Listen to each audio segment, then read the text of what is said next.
So during the ultra marathon, I was trapped by a grass fire, not just myself, but there was 6 other people. And all of us were burnt, and I got burnt to 65% of my body. But the really extraordinary thing is how we were rescued. A helicopter pilot came down and landed. The hill that we were on was like this, and so he landed on just one skid. He risked his life for myself and for all of us other survivors, and whenever I think of that I get really emotional, because it's just so beautiful that a perfect stranger would risk their own life for someone that he doesn't even know. So out there, when we were thinking about being grateful, I just thought about how much of my life I owe to that helicopter pilot. And I guess it's quite hard for me to revisit that time in my life because it was so painful, emotionally painful, physically painful, mentally tough.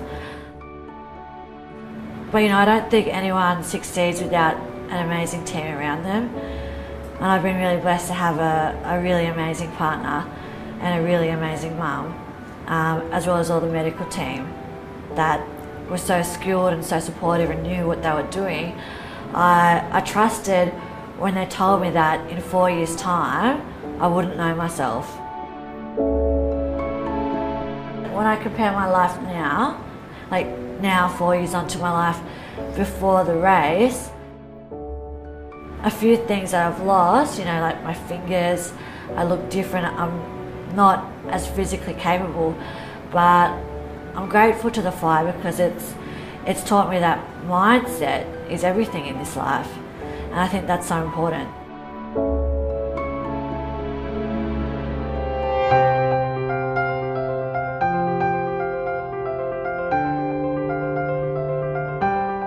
Yeah, my dad was a big Robbins fan, and I really got into him.